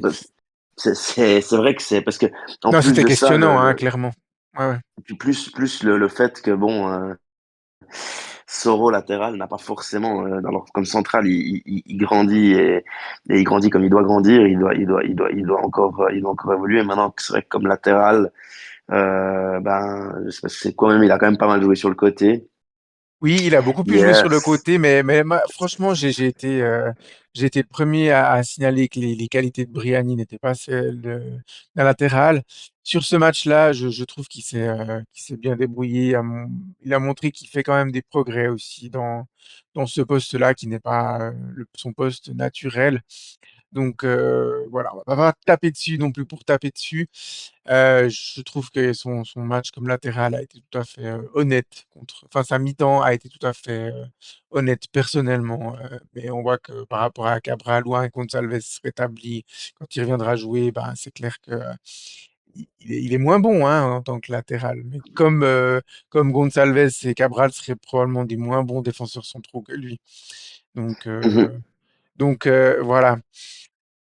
Le début de deuxième mi-temps, il se passe pas grand-chose. Il faut attendre la 60e minute avec la deuxième double occasion du match pour Kim Demassay, avec un très bon travail préparatoire de Euclides Cabral sur le côté. Et puis, on est le premier à lui taper dessus, y compris quand on fait des poissons d'avril. Mais là, on va quand même souligner le très bel arrêt de Benjamin Buchel, Osvaldo. Moi, sur le oui, alors, direct, il m'a semblé qu'il avait pris le ballon en pleine tête, donc un arrêt involontaire. Mais non, non, c'est un arrêt, tout ce qu'il y a de plus volontaire. J'ai revu encore les images. Et c'est un bel arrêt. Un petit peu de réussite derrière pour lui. Manque de réussite pour Demassay, mais un très bel arrêt du gardien de la légende liechtensteinoise. oui, après en voyant également l'action, c'est vrai aussi qu'il y a un rebond un petit peu bâtard au moment de la reprise de Demachaï, ce qui fait qu'il peut pas, là, je pense pas qu'il la reprend exactement comme lui il aurait voulu. Maintenant, il n'empêche qu'il fallait quand même, c'est une tentative cadrée, qu'il faut être présent sur ses appuis et qu'il faut rester attentif à un éventuel rebond et de ce point de vue-là, Buchel a fait le travail. Maintenant, je pense que avec un peu plus de réussite, je pense que des machins, il peut la reprendre encore mieux. Parce que je le répète, le rebond est un tout petit peu bâtard sur ce coup. Ouais, ouais, elle l'empêche clairement. Alors, des Maasai, il en a mis des comme ça, hein. On se souvient du but à Bellinzone où il a été servi dans cette zone par Onyekashi. On se souvient aussi, c'est lui, hein, qui reprend le magnifique extérieur du pied gauche de Touati à Chafouz, hein, si je ne Oui, m'abuse. Donc il les exactement, ouais. reprend toujours, c'est-à-dire il vient couper, puis il envoie le ballon, petit filet opposé, enfin ouais, opposé par rapport à lui. Donc il prend un peu le gardien à contre-pied. Il essaye de faire ça, mais la balle elle rebondit devant lui et puis elle vient trop vite. On voit clairement, hein, qu'il essaye d'ouvrir le pied, mais là c'est compliqué effectivement. Le rebond est un petit peu bâtard, puis ensuite elle lui revient dessus. Il peut pas faire grand-chose d'autre que ce qu'il fait, et puis malheureusement pour lui, il est trop un tout petit peu trop excentré à ce moment-là et puis la balle finit à côté. Là, à ce moment-là, Osvaldo, moi, je me suis dit, ouf, celle-là, on va la regretter, on va la regretter plus tard. Eh bien, effectivement, on l'a regretté plus tard. On va être franc, hein, entre la 60e et le 2-1 de Vaduz qui arrive à la 88e, ben c'était un peu la période que je décrivais avant, un peu le musée des horreurs, avec beaucoup de déchets de la part des deux équipes, le vent qui était très fort aussi à ce moment-là. Et il n'y a pas grand chose à se mettre sous la dent des deux équipes. Et on arrive à ce coup franc de la 88e. Et puis là, on va parler un peu du positionnement de la défense, Osvaldo, parce que de nouveau, ça peut arriver de prendre des buts sur des balles arrêtées. Mais que dans des circonstances comme ça, d'autant plus quand elles se répètent match après match, ça devient lassant pour les supporters Bah que nous oui, sommes. Et je pense que ça devient aussi parce lassant pour les joueurs, hein. Ouais. On va que tout de suite mettre les points oh, sur les i, mais je pense qu'ils doivent être autant saoulés, entre guillemets, que nous de prendre des buts comme ça. le problème, c'est que nous, on n'y peut rien depuis là où on est. Eux, c'est les seuls qui peuvent influer et qui peuvent s'améliorer là-dessus. Nous, on peut que pester depuis notre position dans le stade, depuis la tribune de presse, depuis derrière notre poste. C'est eux les joueurs, c'est eux les acteurs, c'est à eux de régler ça. Moi, de nouveau, je trouve aberrant qu'on soit dans les dernières minutes du temps réglementaire d'un match et que sur un ballon aérien, le seul joueur qui va au ballon, c'est un joueur bleu. Hmm. C'est le Alors seul déjà, qui va franchement au de la ballon. phase initiale, Osvaldo, Ouais, moi je ouais. voulais déjà parler du fait que Vaduz, ok, c'est la 88e, 87e, ouais, 88e, mais ils prennent leur temps. Il pose le ballon Mhm. tranquillement. Et Mini, avant de s'élancer, il regarde où sont ses coéquipiers. Il se précipite pas.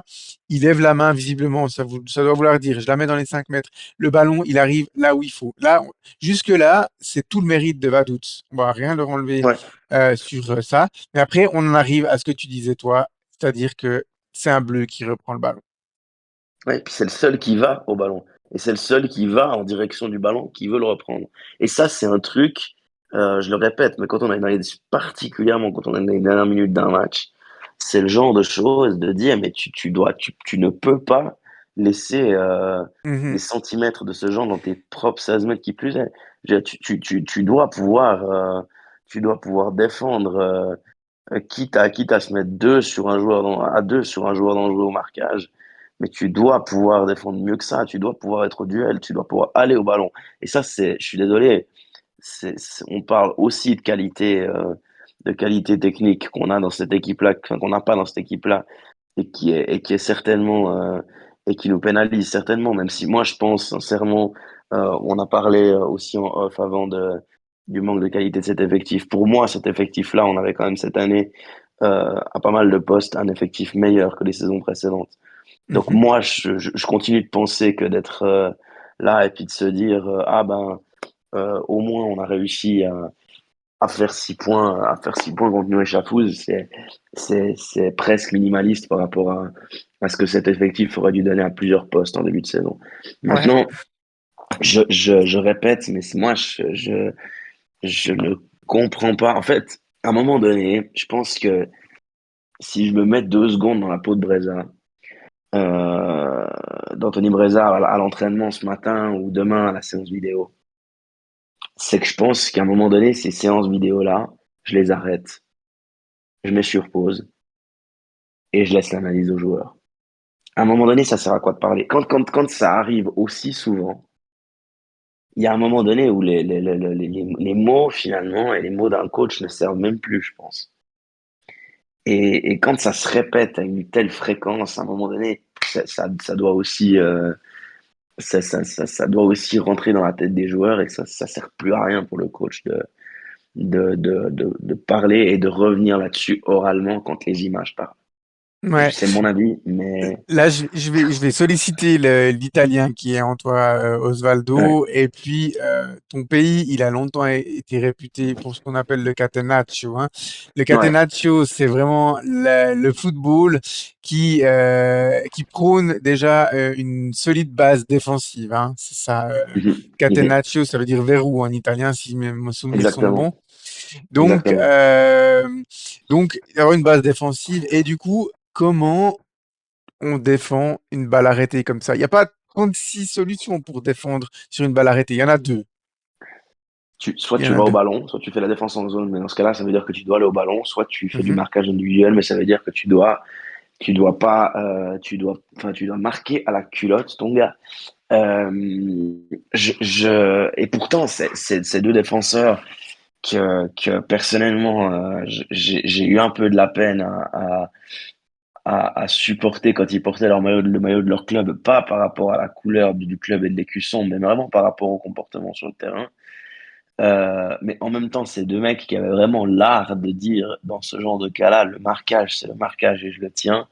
C'est la paire de défenseurs centraux Bonucci, Chiellini, mais particulièrement Chiellini. Si on regarde, le mec était prêt à tirer le maillot du gars, était prêt à le prendre dans tous les, il était prêt à le prendre par le short, par le slip s'il fallait.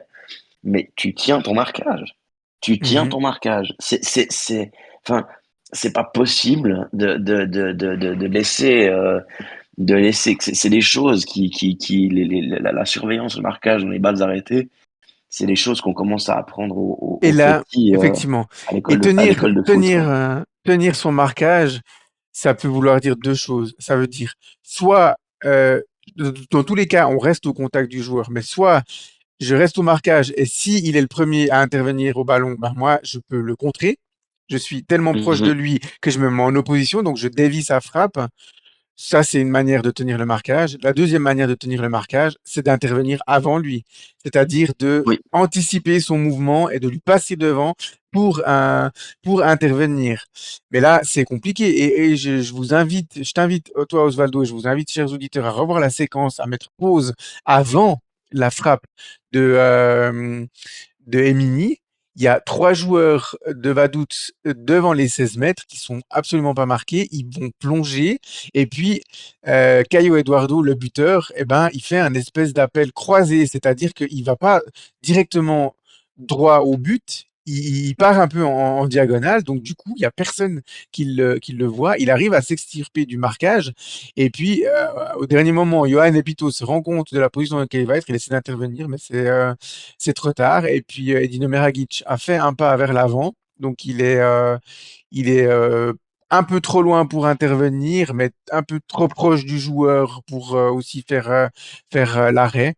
Et puis du coup, ben Mhm. voilà, c'est but et c'est rageant parce qu'on a l'impression que la défense est complètement passive sur cette action. Et comme elle l'a été souvent depuis le début de l'année 2025, hein, on a beaucoup pesté sur les ruptures lors de la première partie de saison. Là, on avait clairement amélioré cette phase de jeu. L'arrivée de Gunnarsson a fait beaucoup de bien sur la défense en transition, la défense en reculant quand l'adversaire nous contre. Mais on se Mhm. met à prendre des buts sur balle arrêtée, chose qu'on prenait pas forcément hein, en première partie de saison. Donc, c'est extrêmement rageant. On arrive à gommer un aspect négatif de notre jeu, mais c'est pour en faire apparaître un autre. Et c'est d'autant plus rageant. C'est d'autant plus rageant. Vraiment. Je suis bien d'accord. Non, mais c'est en plus que tu perds des matchs comme ça parce qu'ensuite tu prends un but Mhm. qui condamne la défaite et je veux dire, ça doit aussi naturellement venir à la tête des joueurs de dire c'est la 88e minute, c'est la 89e. On tient, c'est foutu, marquage dans les 16. Je veux dire, c'est pas. Enfin, il y a un moment donné où tu peux le dire dans la langue que tu veux, c'est aux joueurs de comprendre. Mhm. Et puis alors, Et moi, je répète sur cet aspect-là que c'est à ça que, enfin, heureusement pour des phases de jeu comme les balles arrêtées, que justement la technologie a évolué et que justement ça fait quelques années maintenant que les entraîneurs peuvent aussi utiliser ces séances vidéo. mhm, Mais je veux dire, tu peux faire tous les montages vidéo que tu veux. Moi, je pense qu'à un moment donné, euh, Breza, il cherche la solution sur ces phases de jeu-là. Mais je pense qu'il y a il y a des joueurs simplement qui, à un moment donné, ne captent pas le message. Et que c'est à un moment donné, je répète, mais je pense que le silence à un certain stade, il vaut mieux que 1000 mots. Parce que enfin, à un moment donné, t'as plus besoin de dire quoi que ce soit. Les images parlent. Et ouais, les non, images, non, elles sont mais cruelles. tu mentionnais avant Giorgio Chiellini, mais j'ai Mhm. souvenir aussi de pas mal de grands défenseurs comme ça, sur des phases comme ça, ils regardaient même pas le ballon en fait. Ils étaient des fois Mhm. dos au ballon, tellement ils étaient focalisés sur le ou les joueurs à marquer. Et puis voilà, Caio Eduardo, enfin, il avait remplacé les attaquants à ce moment-là. Il était rentré à la place de qui c'était les attaquants sur ce match? C'était Gasser et non, c'est Cavaigne. Ouais, il avait remplacé Cavaigne et puis Démé. Les deux étaient sortis. Donc on savait que potentiellement c'était lui le danger numéro un sur cette phase arrêtée. C'est lui qu'on allait essayer de trouver. Il y a Danilo Del Toro qui était rentré aussi, mais voilà, on sait très bien que par rapport à la taille, c'est pas Del Toro qu'on allait rechercher à tout prix. Voilà, Eduardo, c'est quand même 1,88 m, donc c'était potentiellement lui qui pouvait reprendre le ballon aérien. Donc voilà, et on le suit pas. Et pour moi, ce qui a encore poussé la chose jusqu'au bout, c'est que, je sais pas si tu te souviens, mais on a nous-mêmes bénéficié d'un coup franc à la 91e ou 92e minute. Alors, il était un petit peu plus en retrait que celui de Vaduz, mais à ce stade-là du match, tu te dis que c'est le genre de coup franc que tu peux aussi envoyer dans les 16 et tout. Et c'est pour ça que j'ai dit avant que Vaduz a pris son temps. Ils ont posé le ballon, ils ont bien analysé la chose, ils ont frappé. Nous, on sait, je sais plus qui a frappé le coup franc à ce moment-là, mais il a été frappé extrêmement rapidement. L'équipe n'était pas positionnée vraiment pour jouer une balle arrêtée offensive. Et résultat des courses, ben, c'est un défenseur de Vaduz qui est intervenu. Et pour moi, ça a vraiment montré une énorme différence de la gestion des moments clés. Osvaldo, dans un match où il y a beaucoup de déchets, où les conditions de jeu ne sont pas faciles, les balles arrêtées, elles prennent une importance capitale. Capitale. Colossal. Colossal. Je suis bien d'accord. Colossale. Et là, ben, elles ont eu une importance capitale parce qu'une équipe les a bien gérées et l'autre les a pas bien gérées. Et au final, Vaduz repart avec la totalité de l'enjeu. Alors que, comme au match aller, on avait perdu sur le même score, mais je pense qu'un match nul minimum aurait dû récompenser les hommes d'Anthony Breza sur ce match. Mais au final, c'est la défaite avec un gros sentiment de frustration pour eux, comme pour nous à l'issue de ce match. Mais tu l'as dit avant, Osvaldo, beaucoup de travail encore pour Anthony Breza. Il nous l'a dit hein, à la fin de l'interview qu'il allait mettre l'ouvrage sur le métier et retravailler ces phases-là. Il n'y aura pas que les corners à travailler, il y aura aussi les coups francs, même si ça se défend plus ou moins la même chose. Mais voilà, beaucoup de travail pour améliorer cette phase de jeu là. Et puis bah, la défaite, elle est encore plus frustrante que quand il faut se taper plus de 3 heures de route pour rentrer à la maison derrière. Du coup, mais C'est ça. heureusement, le retour s'est bien passé pour tout le monde. Donc, euh, donc voilà. Non, moi, je me dis aussi, après c'est vraiment une réflexion très primaire de supporters ou bien machin, et c'est pas forcément, mais je me suis fait cette réflexion-là en rentrant à la maison hier, c'est de me dire, mais ces déplacements-là où tu vas à Ville, tu vas jouer à Ville, tu vas jouer à Chafouz, tu vas jouer à Vaduz. Alors Chafouz, on a réussi à les battre 4 fois cette année, mais Ville, on y gagne pratiquement jamais, on y gagne jamais. Et Vaduz aussi, on peut pas dire qu'on a des résultats extrêmement probants au Rhein Park. Moi, je me dis, mais je me mets dans la peau d'un joueur de Challenge League qui va à Vaduz et puis qui doit. C'est pas forcément que ça max, hein, mais c'est une autre équipe qui vise peut-être la première moitié de classement puis qui doit se taper, on va dire 4 heures aller, 4 heures retour pour aller à Vaduz. T'as fait tout ce trajet-là, t'as fait tout ce pour rester statique et faire des statuts sur des balles arrêtées, sur des phases décisives du match. Mais si c'est pour faire ça, tu peux aussi t'économiser le voyage. Ouais, alors là, je te trouve très sévère, hein. Ouais, mais il y a ce côté de dire, t'as fait tout ce déplacement-là et tu sais que t'es parti tôt le matin, tu vas rentrer tard le soir. C'est quand même pour jouer ces 90 minutes à fond, en fait. Et dans ces moments-là, ben, c'est impossible de pas se poser la question de se dire, mais vous vous êtes déplacé. Pourquoi, les gars, quoi? Alors, c'est sûr que c'est un peu brut de décoffrage et c'est un peu dur. Il y a une pointe d'exagération et de frustration du supporter, mais voilà, je trouve que c'est des choses enfin, qui méritent réflexion quand même. Face à Mhm. ces problématiques des longs déplacements à l'autre bout de la Suisse, voire officiellement pas enfin plus sur territoire suisse. Euh, c'est ce genre, enfin, c'est ces questions d'engagement dans ces matchs à longue distance où en plus c'est les joueurs hein, qui disent ouais, quand vous perdez le match, le retour il est encore plus long, c'est encore plus horrible. Ouais, ben, dans ce cas-là, essaye de mettre tous les ingrédients sur le terrain pour tout faire pour essayer de ramener un résultat de ces matchs-là. Si tu Mhm. trouves que le retour est long, je trouve voilà, je la dépose comme ça. C'est un peu une bombe que je dépose en levant les mains, en faisant l'innocent. Je veux bien, mais c'est un élément de réflexion, je trouve. Voilà, c'était le petit coup de gueule d'Osvaldo. Bon, on a le droit aussi de temps en temps à nos petits coups de gueule, hein, Ouais. en tant que supporter, c'est sûr. Ouais. Donc voilà, c'est sur ce petit coup de gueule qu'on va finir cette séquence et puis qu'on va passer à la troisième et dernière séquence.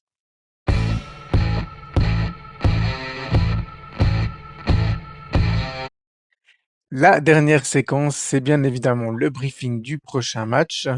Alors, je l'ai dit tout au début de l'épisode, c'est le FC Haro qui va venir nous rendre visite à la Maladière pour ce qui sera la 30e journée de Challenge League. Un calendrier pas simple, attend que ça max, hein, avec la réception des deux leaders entrecoupée d'un déplacement périlleux du côté de Lausanne pour jouer contre le Stade Lausanne-Ouchy. Alors, quelques statistiques comme d'habitude.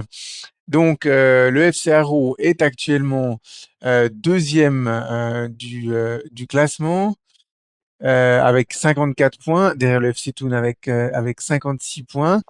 À l'extérieur, le FC Haro est tout simplement ni plus ni moins que la meilleure équipe, hein. 8 victoires, 5 nuls pour une seule défaite. En termes de buts marqués, eh bien, ils ont la meilleure attaque à égalité avec Thun et avec Carouge, puisque Carouge, avec son carton du dernier week-end, ont soigné leurs statistiques offensives. 52 buts en 29 matchs. Au niveau de la défense, c'est 33 buts pris, soit la deuxième meilleure défense, un but de plus que le FC Thun. La trend pour le FC Haro, ils sont toujours invaincus, mais 4 matchs nuls hein, ont maintenant eu lieu. Donc, la dernière victoire, c'est ni plus ni moins que notre déplacement chez eux depuis plusieurs matchs nuls pour le FC Haro, dans des circonstances où ils ont souvent été rejoints au score, à part la dernière journée. En ce qui concerne les joueurs en forme, le meilleur scoreur, le meilleur buteur, pardon, c'est Valon Fazliou. 11 buts et 2 passes décisives pour lui depuis le début de la saison. Sinon, on a donc Nicolas Georgiev qui en est à 6 buts et 9 passes décisives. Henri Coïdé qui en est à 10 buts ou 10 ou 11 buts. J'ai un doute là, du coup, je vais vite aller vérifier. Coïdé, non, c'est 10 buts, hein, il me semble bien qu'il n'était pas au niveau de Fazliou. Et puis Yannick Touré, lui, est à 8 buts de 2 passes décisives. Seront de sûr absents à Neuchâtel Iser Aliou, qui est toujours gravement blessé. Hein, il reviendra pas avant au mieux les 3 premiers mois de la prochaine saison. Et puis, le latéral droit, Marcin Dickenman, a pris un avertissement synonyme de suspension pour lui. Du côté de Xamax, donc on a Demassai qui en est à 10 buts, 9 passes décisives. Il conforte son classement de meilleur compteur. Alors, on serait en hockey, il serait le meilleur compteur du championnat. Liridon Moulay en est à 5 buts et 4 passes décisives. Hussein Touati, toujours 3 buts et 5 passes décisives. On a désormais 3 joueurs qui sont à 4 buts de passe. Ce sont Kenan Fakic, Euclides Cabral et Pascal Onyekashi. En ce qui concerne les blessures, bah, on attendra un peu des nouvelles dans la semaine de Touati, Onyekashi, Frère et Sidibé qui ont manqué les 3 derniers matchs maintenant. Et puis, on l'a dit dans le débriefing du match de Vaduz, Giovanni Bamba sera suspendu. Alors, voilà, le décor est planté au niveau des statistiques. Maintenant, Osvaldo, j'ai envie de te dire, Haro est presque en train d'arriver dans le Haro Time. C'est-à-dire, après de grosses performances, on arrive dans le moment où ils sont peut-être en train de caler. Ils ont démontré ça lors de maintes et maintes fois lors des dernières saisons où ils sont passés à côté de promotions, parfois de très très près. Hein, je pense notamment à certains barrages.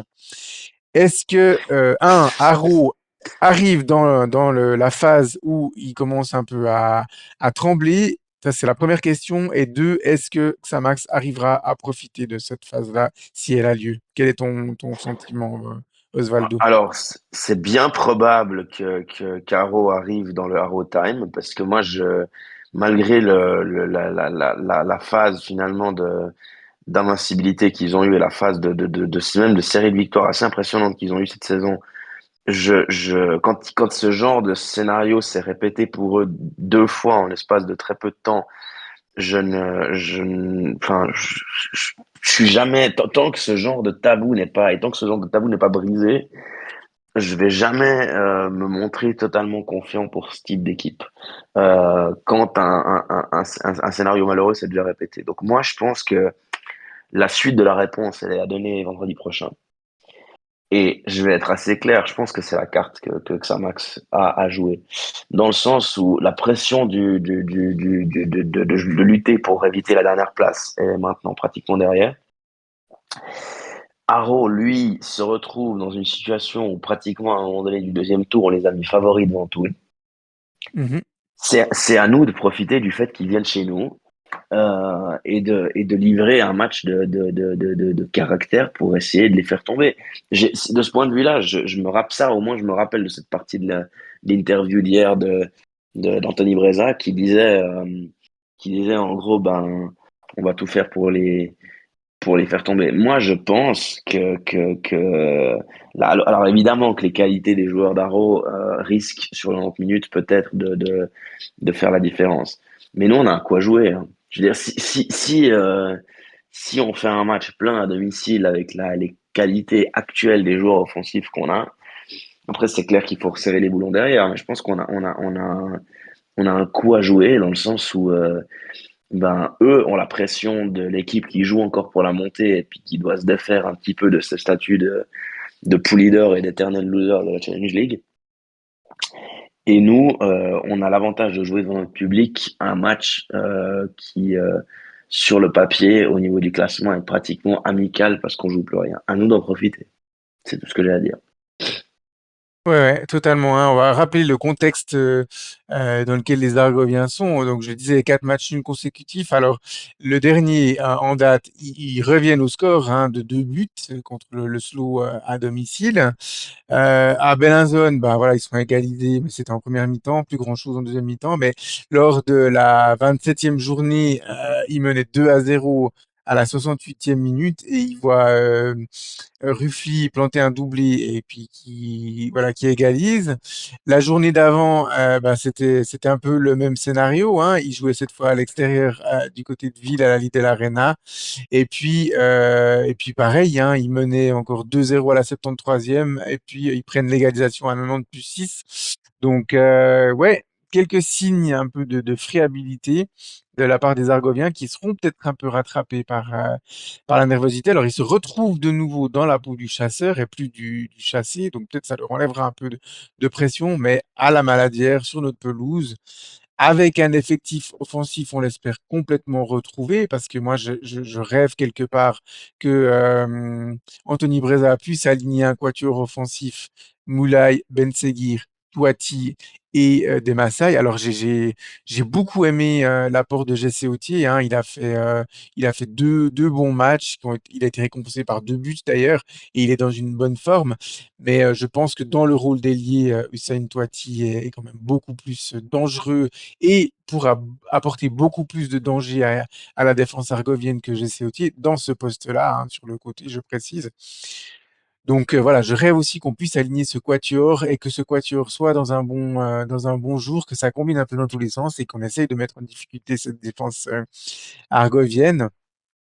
Au match aller, enfin ouais, au dernier match à Haro, ça n'avait pas été le cas, mais on n'avait pas non plus été extrêmement mis en danger de leur part, puisqu'on le rappelle, les 2 buts ont été pris de nouveau sur un corner et un penalty bêtement concédé, comme un air de déjà vu. Donc oui, oui, je pense qu'on aura notre coup à jouer. Ils seront largement favoris, hein. On va pas non plus faire de nous le grand favori. L'écart de points entre les deux équipes, enfin, faudrait être gonflé pour nous mettre favoris de ce match. Mais on partira pas complètement battu, mais il faudra jouer avec nos qualités. Il faudra gommer les phases arrêtées, parce que les Argoviens savent aussi en profiter de ces phases arrêtées. Donc, donc voilà. Je vais pas trop me focaliser sur Valon Fazlou. Vous l'avez déjà compris, j'apprécie beaucoup ce joueur, mais je vais pas trop me focaliser sur lui. J'avais beaucoup parlé de lui lors du briefing du dernier match contre Haro. Donc voilà. On espère aussi avoir une belle fête de tir, mais qu'elle soit surtout du côté Xamaxia. Personnellement, tu seras là pour ce match, Osvaldo? Je serai là. Eh Je bien, serai ce là. sera J'ai la chance quand même là d'avoir une succession pour moi qui habite Lausanne, hein, je le rappelle, d'avoir une succession quand même de matchs où qui sont assez proches géographiquement, parce que finalement, au niveau des déplacements, il reste quasiment que des déplacements assez proches à faire. Bah, il y aura celui de la Pontaise le vendredi saint, il y aura Nyon. Le seul qui est véritablement lointain, c'est Bellinzone et c'est un samedi soir. Donc non, je vais là au stade. Je pense que je vais plus rater beaucoup de matchs d'ici la fin de saison et ce sera en tout cas pas celui de vendredi prochain de ce vendredi contre Aro. Certainement pas. Ouais, ouais, une belle affiche, hein, quand même. On espère qu'on va se régaler sur ce match. Voilà, absolument. on arrive gentiment à la conclusion. On va y passer tout de suite maintenant. Du coup.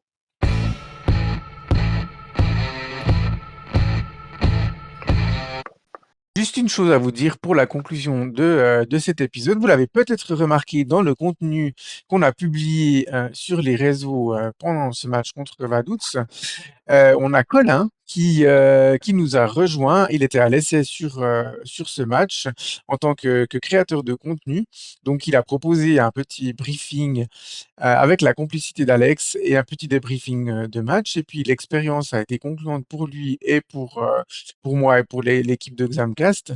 Donc, voilà, il va être intégré gentiment à l'équipe en tant que créateur de contenu. Alors, qu'est-ce que ça voudra dire pour vous, chers fans? Ça veut dire qu'il va proposer un peu du contenu de type micro-trottoir avant les matchs, principalement à la Maladière. Donc, vous allez peut-être être accosté par lui pour des petites interviews, des petites questions comme ça d'avant ou d'après-match. Donc, on vous remercie déjà de lui réserver un bon accueil si c'est le cas, si il vous accoste lui directement. Et puis, c'est aussi une volonté de ma part et de l'équipe de Xamcast voilà, de proposer du contenu innovant autour du club. Donc voilà, c'est quelque chose qu'on avait envie de faire depuis longtemps, mais on était aussi conscient qu'avec l'effectif actuel, on était un petit peu limité. Donc voilà, l'arrivée de Colin qui va faire ses premiers pas à la Maladière vendredi. Et puis, vous l'avez vu aussi, on a un nouveau photographe qui a aussi rejoint, alors il n'a pas rejoint officiellement l'équipe de Xamcast, mais en tout cas, il a accepté le partenariat pardon, de collaboration qu'on lui a proposé. Il a épaulé Sam. Ils ont travaillé ensemble lors du dernier match contre Chafouz. Et puis là, il sera présent au match contre Haro tout seul cette fois-ci pour prendre des photos pour lui et aussi pour Xamcast. Donc voilà, on se réjouit aussi de pouvoir vous proposer des photos inédites de manière un petit peu plus régulière. Voilà, parce que ben voilà, Sam ne pouvait pas non plus être présent à tous les matchs tout le temps. Et puis des fois, il avait aussi envie d'aller en tribune. Donc voilà, on se réjouit à nouveau de pouvoir vous proposer un peu plus de contenu. Donc voilà, en ce qui, c'est un peu. Tu veux réagir à ça, Osvaldo? Oui, oui, oui, j'ai quelque chose à dire. Effectivement, Dis-moi. je trouve que d'un côté, c'est bien d'avoir. Moi, on a, j'avais proposé effectivement, notamment le live YouTube d'après-match contre Nyon qui pourra peut-être revenir à l'avenir. Les micro-trottoirs et ces choses-là, je pense que c'est aussi quelque chose qui fait vivre un contenu comme le nôtre. Personnellement, je rappelle, hein, pour l'activité que j'ai pour Proxy Foot, mes collègues avaient animé la fan zone à Lausanne pendant l'Euro et avait fait un micro-trottoir le soir du match d'ouverture. Donc ça, c'est des choses qui permettent aussi aux gens de se sentir concernés. Et je trouve effectivement aussi que pour un job comme la photo, s'il y a des doublures, mais comme pour d'autres jobs dans ce podcast-là, s'il y a des doublures, s'il y a des gens qui sont prêts aussi à s'investir afin que certains puissent un peu plus souffler, c'est très positif pour l'évolution de notre activité. C'est ça, à Xamax, on fait aussi à Xamcast, pardon, on fait aussi son mercato, notre mercato, et on double les postes. Il faut des Du coup, recrues, toujours. c'est la base de tout mercato, de toute construction d'effectifs. On le rappelle, Osvaldo, c'est de bien doubler les postes. C'est Donc toujours bien. voilà. Comme d'habitude, merci à vous tous pour votre écoute semaine après semaine, tant sur le podcast que sur les interviews. On va aussi préciser que les dernières interviews avec l'interview d'Altina Zemi a vraiment explosé tous les scores, que ce soit sur YouTube ou sur TikTok. C'est les deux plateformes dans lesquelles je publie en général ces interviews. On est quand même à 5 à 6 fois le nombre de vues des interviews habituelles sur YouTube. Et puis sur TikTok, c'était pas moins de, je suis encore vérifié ce matin, c'était 31 000 vues et plus de 1500 likes de la vidéo. Donc voilà. Merci, merci beaucoup. Alors après, il y a aussi eu beaucoup de gens qui connaissaient Salim Ben Seguir qui sont venus sur ces vidéos. Donc voilà, on salue aussi les suiveurs du football français et algérien qui connaissent bien Salim Ben Seguir par le biais de son frère. Mais voilà, ces vidéos ont fait mouche, on va dire ça comme ça. Donc voilà, merci à tous. Et puis, bonne semaine à tous. Et puis, pas à la semaine prochaine, du coup, à la fin de cette semaine. Bye bye. Ciao Osvaldo aussi. Ciao, ciao.